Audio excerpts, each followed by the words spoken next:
Olá, meus amores, estamos começando mais um programa Cenário Diversidade, o meu, o seu, o nosso programa que leva cultura, conhecimento, tira preconceito, leva informação para as pessoas. E nós estamos aqui recebendo uns convidados incríveis.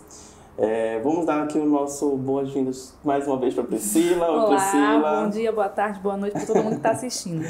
O nosso programa de hoje tem como tema a população LGBTQIA+, mercado de trabalho, políticas públicas e cuidados. Né? É um tema muito amplo, que nós vamos ter pouco tempo aqui, mas que nós vamos tentar levar um maior número de conhecimento para essas pessoas. Que a população LGBTQIA+, sofre bastante preconceito, todo mundo já sabe. Né? Apesar de ter avançado muitas conquistas ao longo dos anos, essa parte da sociedade ainda está um pouco às margens da sociedade e ela fica um pouco exclusa de tudo que envolve saúde, educação, cultura, trabalho. E nós estamos aqui frequentemente, essas pessoas elas são expulsas de casa, sofrem preconceitos nas ruas, e isso vem de anos. Nós estamos aqui com o nosso programa para nós falarmos sobre isso e mostrar, tocar um pouco nessa ferida. Adolescentes travestis, transexuais e transgêneros, eles ainda sofrem um problema ainda maior, que é o nome social, seja na chamada, seja em qualquer outro lugar, até mesmo na parte. Mas hoje, para conversar conosco, nós estamos aqui com essa pauta, a presidente da Associação de Travestis, Transsexuais e Transgêneros do Amazonas, a Sotran, Joyce Alves. Um prazer, Joyce. Seja bem-vinda ao nosso programa. E também o nosso professor Dr. Ricardo, que dentre muitos desenvolvidos... Por muitas atividades desenvolvidas, né? Que ele tem... É um professor doutor PhD, né? Eu perguntei pra ele qual crédito que a gente te dá. Ele é só Ricardo Lins. Tá bom. Né? Então, a humildade também é um carro-chefe dele, né? Principalmente ele auxilia pessoas LGBT a essa parte de empregabilidade, né? Eu já conversei com ele algumas vezes e ele me falou sobre isso. Vamos conversar com a Joyce. Tudo bom, Joyce? Tudo prazer. Bem, bom dia. Na sua leitura, qual a principal problemática que desencadeia os dados tão altos que a gente está vendo que mais de 90% dessa população não termina o ensino fundamental? Eu acho que a marginalização dos corpos, né? Essa exclusão do que é diferente de mim. E quando é diferente de mim, eu excluo do meu meio de socialização, seja escola, família, saúde, né? E aí esses espaços, eles ainda não contemplam o outro, a diversidade em si, né? A questão do sistema é uma questão de padronização de corpos. E aí, quando a gente foge a esse padrão, essas políticas públicas que não estão preparadas para acolher, né, seja uma pessoa LGBT, seja uma pessoa com deficiência, ela exclui, porque é mais fácil. Né? E então, esse é sempre um viés, uma válvula de escape, essa exclusão do outro, do que é diferente, do que foge do meu conhecimento. E você na escola, você sofreu muito preconceito? Sim, demais. Hoje em dia a gente tem portarias, tem recomendações, né? E aí digamos que eu já não tenho mais 15 anos, e aí na época que eu estudava ensino médio, na própria faculdade mesmo a gente ainda não tinha portarias do nome social. Então, assim, existem professores que são mais abertos, que conseguem fazer um acolhimento melhor e outros não. Né, que tratam de fato com a questão do conservadorismo em si e excluem aquele aluno, né, porque ali ele foge, ele é um professor que ele não quer se capacitar, ele não quer reconhecer, então ele só exclui, ele ignora. Sim, passei por diversos momentos de preconceito, vários, de diversos níveis, e não era só eu, porque no ensino médio não era só eu de travesti que estudava numa escola. Só que assim, eu digo que todo esse processo de violência, ele me fortaleceu.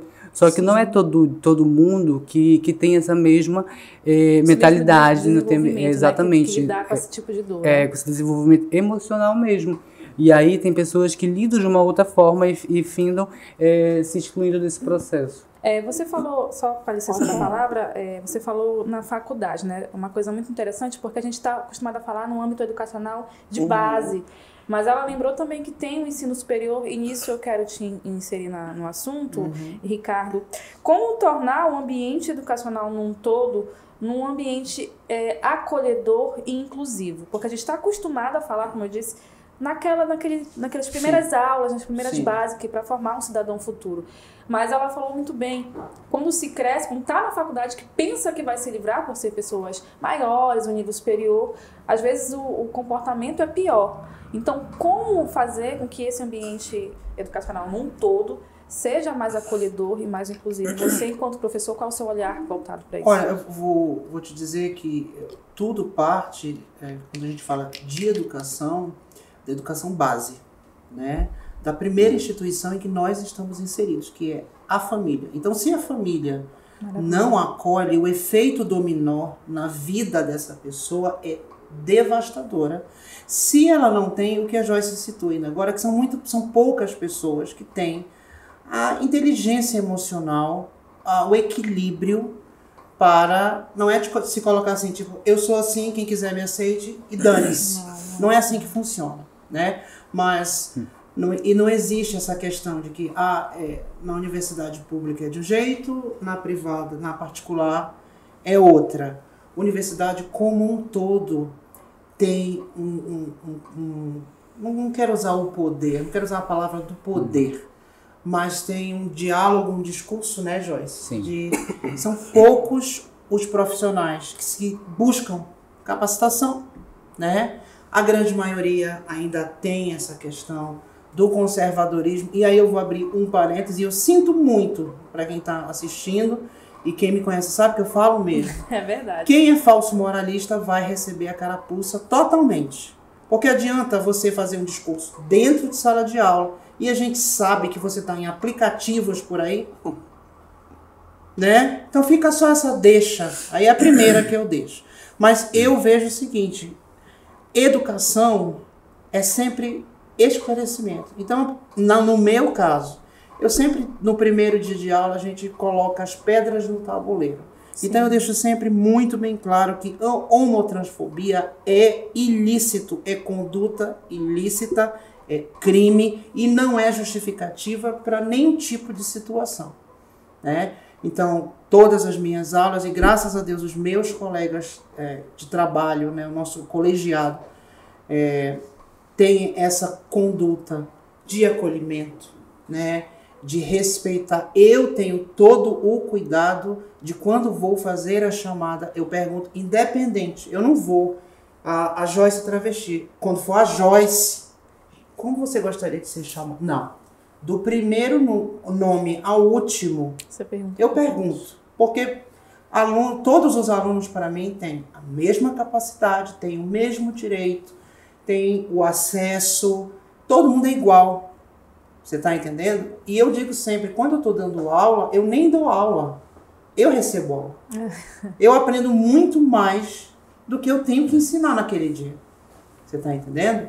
Então, eu acho que a educação tem que partir de uma coisa que a Joyce tocou assim por altos, mas é assim, esclarecimento. Sabe? As pessoas constroem monstros, constroem situações onde não existem. Coisas que são muito fáceis de serem resolvidas, mas que a gente se depara com uma sociedade falsa, moralista, extremamente falsa, moralista. Se eu estiver mentindo, alguém pode me corrigir, alguém que está assistindo aí, vai aí, comenta aí que eu estou mentindo, tá? E segundo, a gente ainda vive sob uma questão de patriarcado ridícula, em que não é só a população LGBTQIA+, e todo o resto da sigla, né, que sofre. As mulheres sofrem, né, as pessoas indígenas principalmente sofrem, e aí aqui em Manaus é muito interessante, né, o discurso, você frequenta qual lugar, não sei o quê, não, mas você é do interior? Parece que ser do interior, você é de outro planeta, você é de uma outra, né? Você não sabe falar, você não sabe se vestir. Então, assim, a Joyce tocou numa coisa que eu sempre, e bato muito, ela falou a palavra o outro. Eu só posso entender o outro quando eu reconheço em mim que eu sou parte do outro e o outro é parte de mim. Então, não acontece comunicação, não acontece diálogo se eu não estiver disponível e você não estiver disponível. Então, uma coisa que quebra e se torna um ruído se chama preconceito. Conceitos pré-estabelecidos, né? Então, a nossa função como educadores, né? A Joyce como presidente e primeiro acolher, né? A gente acolhe muita gente e tem gente, daqui a pouco, mais à frente eu vou falar, a lei que tem gente que precisa saber disso. E eu vou citar aqui da Constituição Federal exatamente como os filhos devem ser tratados. Filho não pode ser expulso de casa por ser homossexual, trans, o que for. Não pode. E se for, tem uma penalidade. Olha, muita gente não sabe isso. Tem É uma interessante penalidade, você falar sobre né? isso. Então, assim, é desmistificar.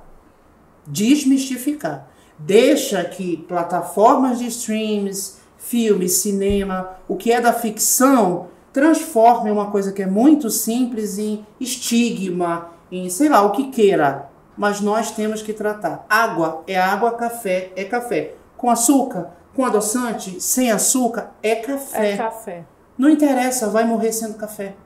Entendeu? Exemplo Ninguém muito didático. escolhe as coisas. A gente nasce e o mundo tem que estar pronto para receber a gente exatamente como a gente foi programado para vir. Que é o que a gente sempre falou, até no programa que fala sobre educação, educação sexual, e a gente fala sobre isso. E o professor também ele citou sobre isso. O Abel. E a gente bom, falou gente boa sobre demais. como a gente deve falar com as pessoas. E uma coisa que ele pontuou bastante, que nós falamos, mas e no âmbito, tem pessoas que já são formadas, tem mestrado, doutorado, e ainda tem esse preconceito. Ele falou, educação é uma coisa, caráter é outra. Diploma é outra. Diploma é outra. Não adianta você ter milhões de títulos e você não olhar o outro e Sim. ter empatia pelo próximo, porque Foi uma fala isso muito blinda. pertinente dele. Então, é basicamente isso como você falou. Você tem que se colocar no lugar do outro, você tem empatia e ter que entender o que o outro está passando. Não lhe diz respeito o que o outro está vivendo, não lhe diz respeito à forma com que ele está fazendo. A gente já nasce assim. A gente já nasce, a gente já quer buscar o nosso lugar ao sol e tem que ter diálogo. Eu sempre digo uma coisa assim, Rainer, para os meus alunos e para a população que me busca nas minhas redes sociais, e aí depois eu vou falar um pouquinho sobre isso mais à frente no programa. Todos somos vencedores. Nós fecundamos. Nós fomos um espermatozoide numa corrida de trilhões. Nós já somos vencedores no momento na concepção, nós já brilhamos, né? Nós não nascemos, nós estreamos. Ali nós já grelhamos, né? Já foi tranquilo, já arrasamos ali. Então tem algumas situações que as pessoas precisam, e eu gostaria muito se a Joyce pudesse, né, falar um pouquinho, ou não sei, na pauta do programa, que é um diálogo que está sendo agora muito discutido no âmbito educacional da graduação, né? Que é a questão do pronome neutro. Outra né? pauta polêmica, né, Joyce? É uma pauta que, inclusive aqui em Manaus, as pessoas, eu sinto que as pessoas ainda não estão preparadas para tal diálogo. Eu não sei qual é a tua leitura sobre isso, eu não sei se tu tem uma opinião formada taxativa sobre isso, mas quando a gente vai, enquanto jornalista, vai fazer essa pauta aqui, a dificuldade de achar alguém que converse conosco sobre isso é imensa. Todo mundo se abstém, porque é polêmico. A gente fez uma matéria recentemente, acho que foi em Rondônia também, sobre essa história do pronome neutro, e sempre dá briga, né? E eu não sei como é que é entre vocês essa história do pronome neutro, Joyce, mas, assim, qual é a tua leitura sobre isso? É respeitar, é perguntar se a pessoa quer ser chamada de ele, ela, ele? Tem algum posicionamento enfático sobre esse assunto? Olha, eu costumo dizer que as pessoas que já vêm com a questão do pronome neutro já é um público que já vem com maior acesso à qualificação. Maravilha. É diferente da população supostamente de travesti, né? E aí elas já se opõem mais. Então, assim, elas já estão trazendo esse debate para dentro dos grupos, para dentro das rodas, para dentro dos coletivos e para a mídia em si. E aí tem sempre essa questão do novo, de como as pessoas recebem esse novo, né? E aí isso sempre gera essas intrigas, essas inquietações internas, né? Porque a gente não lida com português direito, a gente não sabe os idiomas indígenas, a gente não conhece, então, assim, querendo ou não, é uma maneira mais de falar. E aí a gente vê muito essa apropriação, e aí eu vejo como um pouco mais maleável na questão da aceitação, pela questão das mídias, né? Porque assim, tem a questão da apropriação, supostamente dos comunicadores, dos blogueiros, que se apropriam desses termos e começam a falar, né? E começam a falar dentro de suas redes, dentro de suas plataformas, e aí a gente vê uma aceitação melhor por determinada faixa etária. Mas se você traz isso para dentro de um ambiente institucional, aí sim já tem uma questão de para aí, não vai por aí, a gente não conhece nem a questão das siglas supostamente da população LGBT, e como é que vocês já querem introduzir. E aí sempre, todo dia é um termo diferente, todo dia é um vocabulário diferente. É isso que me falam muito. E aí tem sempre essa questão do calma, muita questão da informação mesmo, de eu receber essas informações. E professor, eu sou do interior, tá bom? Então, cara, sou de Fonte Boa. Sou de Parintins, eu tô no interior aqui, né? Eu já rodei muito os interiores do estado do Amazonas, e assim, são vivências totalmente diferentes da capital, de um interior que tem, por exemplo, a própria questão da família, que tem um administrador público na família, quando tem a questão de alguém LGBT dentro desse núcleo familiar, há uma tratativa diferente com o outro. Eu fui a protagonista dentro do município que eu nasci, porque não tinha uma outra, né? E aí, assim, a primeira consulta que a gente tem com o psicólogo, com o médico, com o professor, é sempre a minha amiga, que já está fazendo aquele processo, ou que já fez, ou que conhece alguém. Eu mesma comecei a tomar hormônio por uma indicação de uma amiga.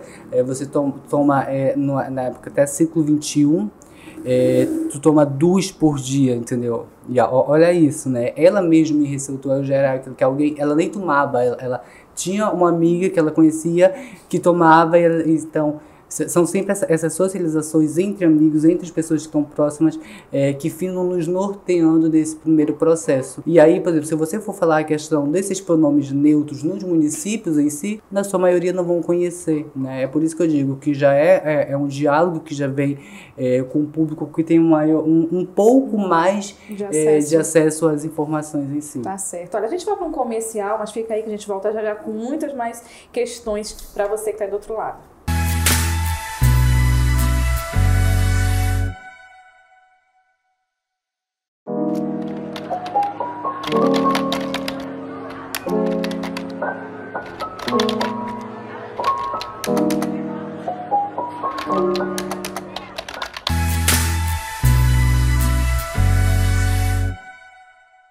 Estamos de volta e eu quero fazer um parêntese aqui, que é tanto número e eu já me situei novamente.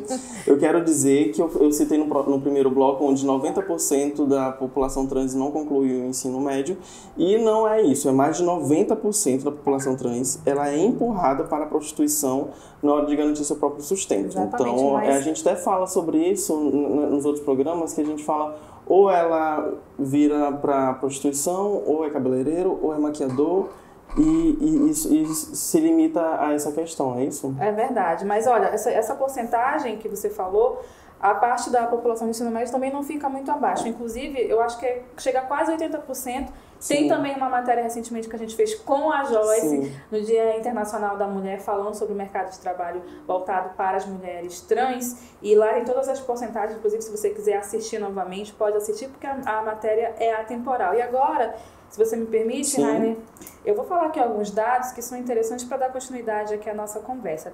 Desde o início da pandemia, a gente sabe que muitas vidas, milhares de vidas foram impactadas. E segundo a Fundação Oswaldo Cruz, os impactos são mais acentuados de acordo com os marcadores sociais, isso a gente sabe, né? Que inclui raça, gênero, classe social, território, dinâmica social, econômica e sexualidade. O estudo revela um aumento de 16% na vulnerabilidade da população LGBTQIA+, no Brasil, de 2020 para 2021. Os dados mostram um agravamento na situação psicológica e financeira dessas pessoas, que calha aí justamente com o que a gente está falando aqui. Sim. Mais de 55% dos entrevistados afirmaram estar em condições de saúde mental em piores condições do que em 2019/2020. E falaram que isso tem aí relação com a situação financeira e a desgastante situação de não encontrar oportunidades merecidas no mercado de trabalho. E quem vai falar conosco sobre o quão isso pode ser nocivo para a nossa saúde mental é o doutor em educação e psicólogo Adam Silva. Ele deixou um recadinho para a gente, você pode acompanhar aí conosco. Olá, meus amigos e minhas amigas da Cenário de Diversidade. Mais uma vez aqui conversando com vocês, o que muito me deixa lisonjeado, né, honrado pela confiança. Dessa vez para deixar um recadinho rápido sobre esse tema da saúde mental da população LGBTQIA+, e as questões de trabalho. A gente sabe, segundo o Ministério da Saúde, que as questões de preconceito, né, de não aceitação da população LGBTQIA+, costumam levar sérios danos no campo da saúde mental dessas pessoas. Especificamente, assim, as maiores doenças, patologias que a gente tem nesse campo são ansiedade e depressão por conta disso, do preconceito, da discriminação, muitas das vezes também da falta de autoaceitação, que está diretamente ligada a isso e que pode, inclusive, levar a questões de suicídio. E o mercado de trabalho, ele pode ser uma das fontes. Esse mercado de trabalho, quando ele é aberto para a diversidade, ele pode ser uma das fontes, né, de cuidado, de afeto, né, dessas pessoas, de respeito, ou mais um fator de adoecimento psíquico, dependendo de como se dá essa relação. Então, esse tema ele é completamente pertinente, ele precisa ser cada vez mais trabalhado, para que as empresas se abram, né, para que elas tenham espaço para que pessoas LGBTQIA+, sejam contratadas e que a empresa que contrate essas pessoas tenha uma política, na verdade, voltada à diversidade, que esse tema faça parte da cultura organizacional, que não fique só no campo do discurso e que o trabalho possa ser um fator positivo para a saúde mental dessas pessoas. Eu acho que vale a pena também a gente ressaltar que quando a gente pensa na população T, né, de transexuais e travestis, a gente tem um outro problema, que é a alta estatística, acredito eu que esteja em torno de 82%, dessas pessoas que não conseguem concluir o ensino, né, básico, inclusive porque a escola é esse local de exclusão e de preconceito. Então é um desafio a mais para o mercado de trabalho de incluir essas pessoas, né, de ultrapassar esse campo do discurso, de dizer que trabalha com aceitação, que não tem preconceito, e sair, além desse local passivo de receber essas pessoas, como de fato uma incentivadora da população LGBTQIA+. Então, a gente acredita que quanto mais houver essa conscientização do mercado de trabalho, de entendimento das especificidades do público LGBTQIA+, e de fomento a uma cultura organizacional que de fato inclua essas pessoas, isso tende a melhorar. Então, deixar esse recado, esse desafio para essas empresas. Voltamos, e para a gente comentar um pouquinho sobre essa parte da saúde, é realmente impactante os danos causados na saúde mental dessa população, principalmente pelo todo um preconceito que toda a sociedade coloca nessas pessoas, e a maior dificuldade é nós termos pessoas com quem a gente possa se inspirar. Então, nós não temos pessoas com que a gente olhe, na maioria das vezes, pessoas que ocupem locais, tanto na política quanto em locais de poder, que a gente possa expressar. Então, dificilmente você vai ver uma travesti, tem no Brasil, mas são poucos casos que nós temos sobre isso, da gente se inspirar em outras pessoas. Então é importantíssimo essa nossa pauta, esse nosso programa, que a gente possa levar, evidenciar essas pessoas, e que as pessoas que estão nos assistindo possam entender que sim, todos temos essa vertente. A gente vê muitos jovens que causam o próprio suicídio. A gente teve recentemente um caso que foi a comunidade ficou muito consternada com o que aconteceu, que aparentemente era um jovem ativista feliz, que estava bem resolvido com a sua vida, mas que a gente não sabe a dor do outro.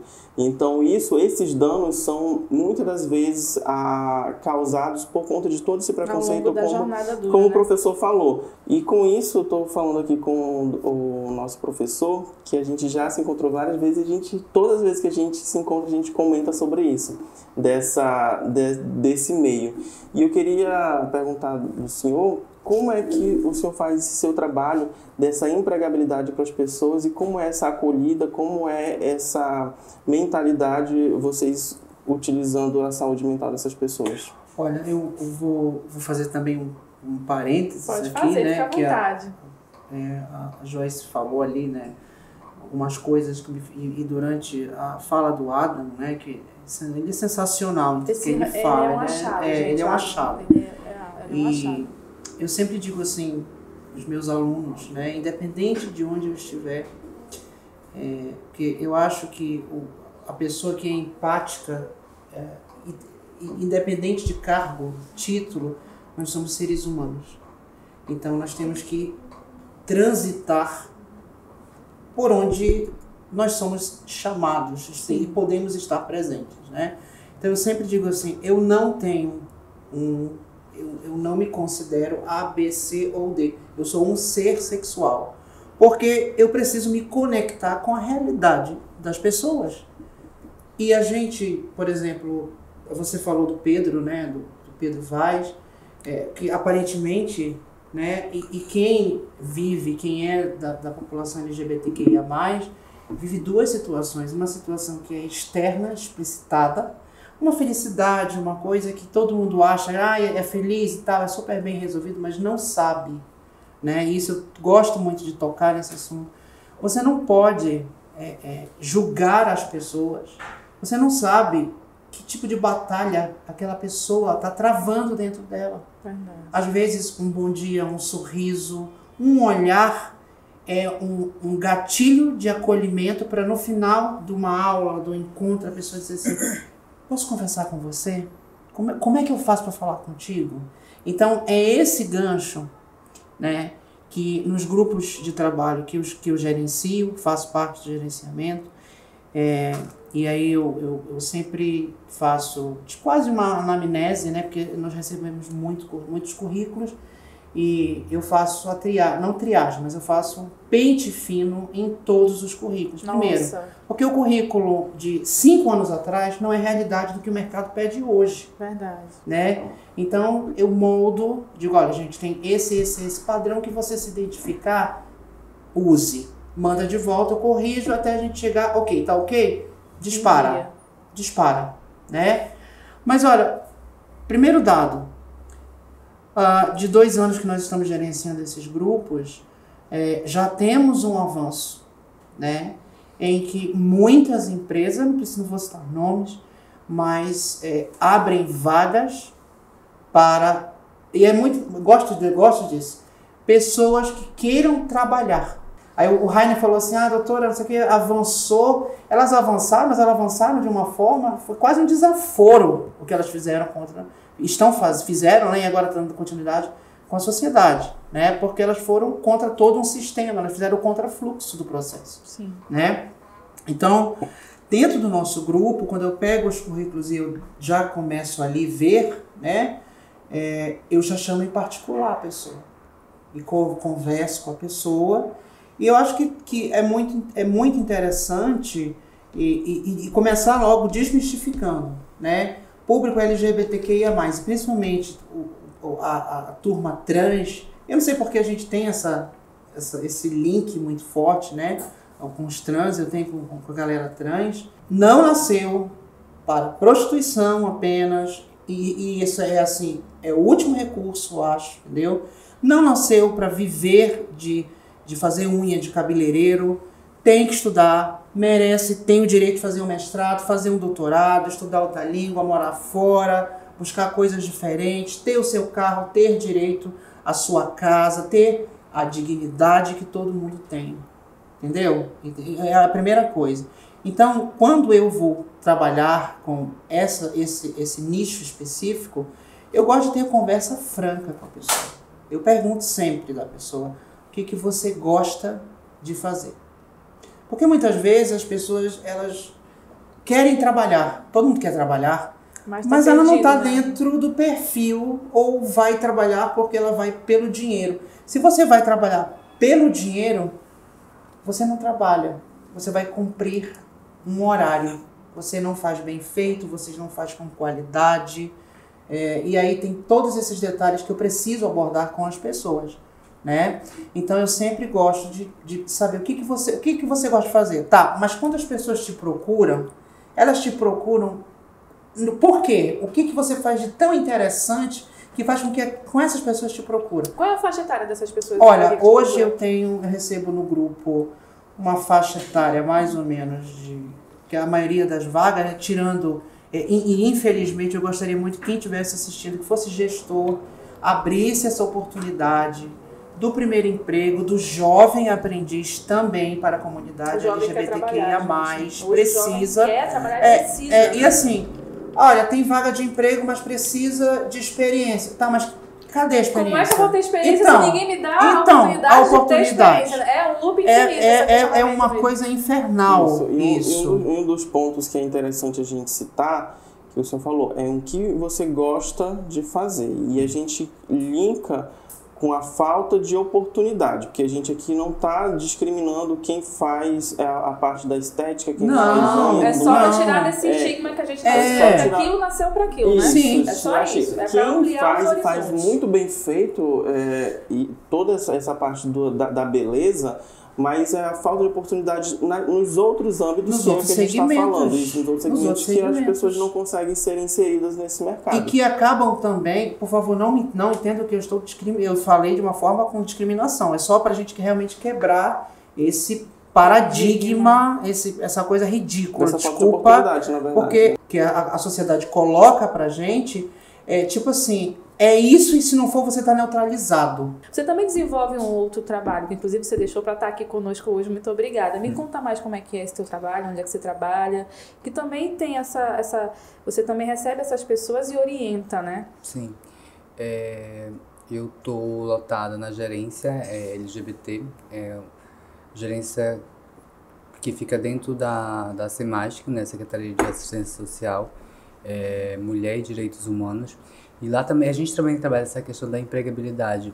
Por exemplo, dentro do sistema da SEMASC, a gente tem mais de 15 mulheres trans trabalhando. Olha que legal. E isso em diversos ramos, em diversos setores, né? E aí eu acho que a gente, como eu já lhe falei antes, a gente sempre esbarra na questão da qualificação, né? E aí essa é uma das dificuldades de a gente inserir essas pessoas dentro do mercado formal de trabalho. Eu vejo assim que as empresas, elas têm procurado apoiar em alguns estados mais do que o outro.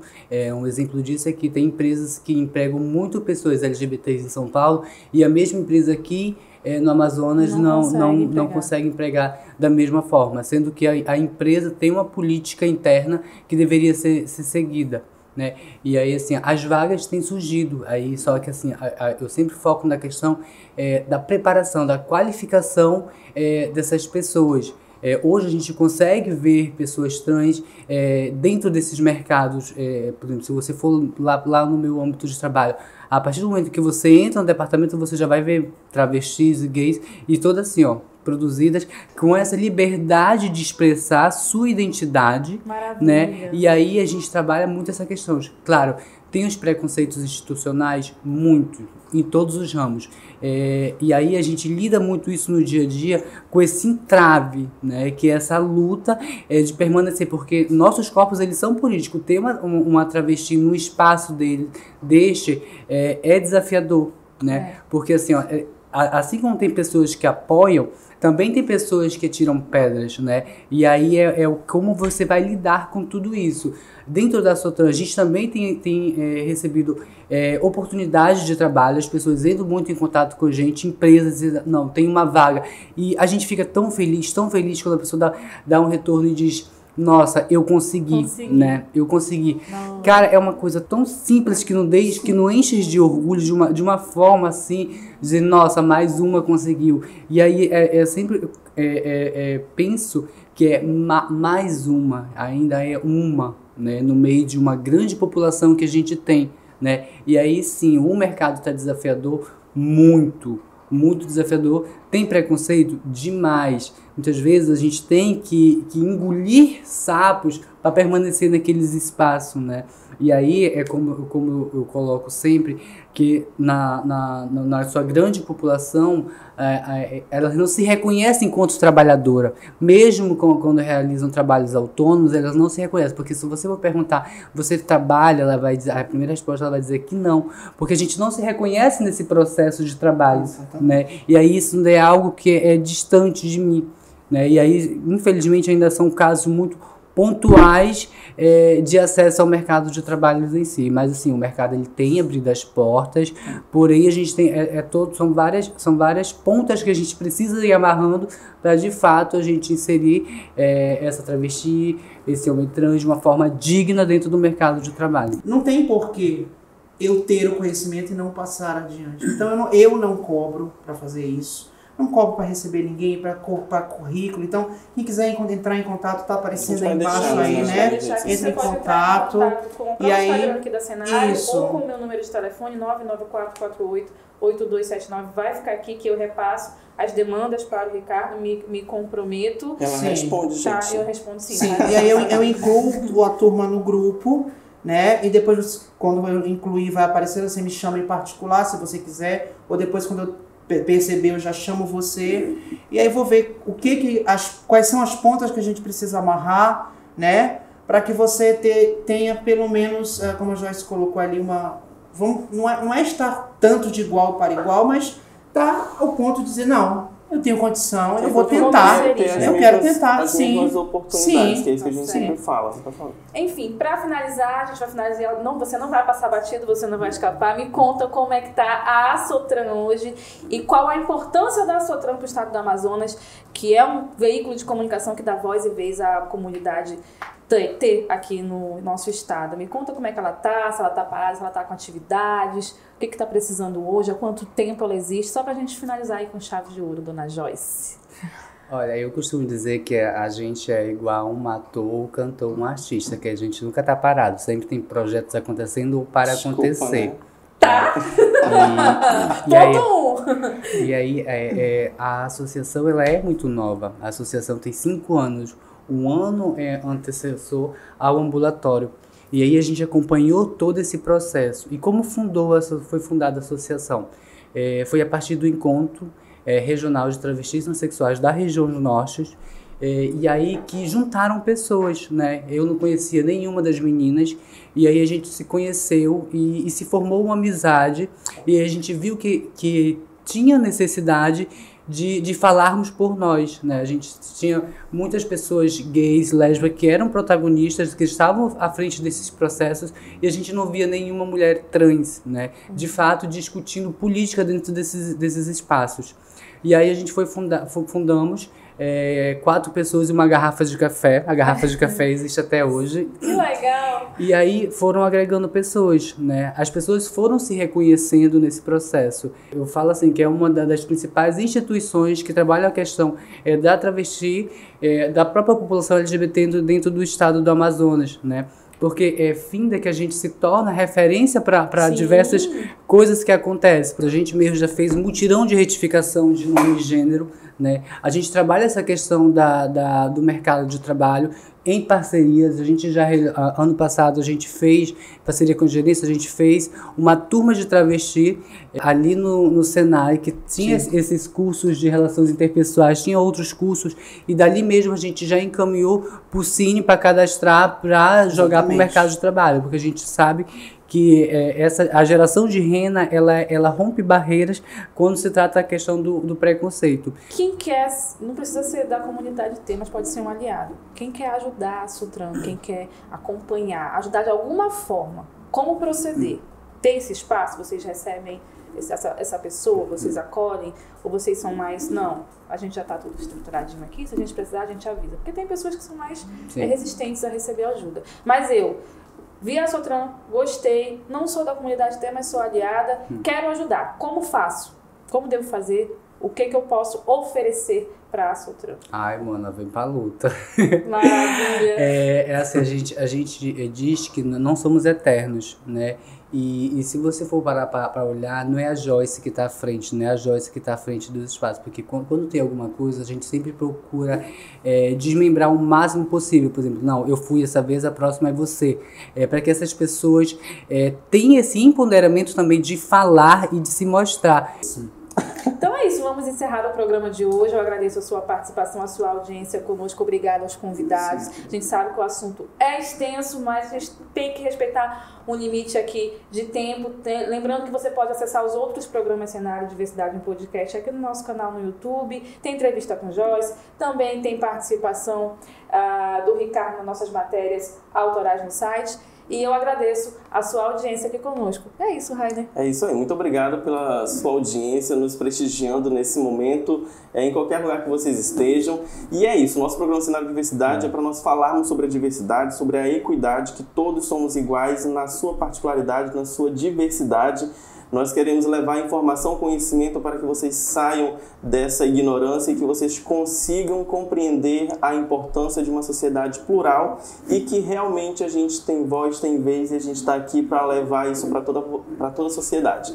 Muito obrigado e até o próximo programa. Tchau, tchau, gente.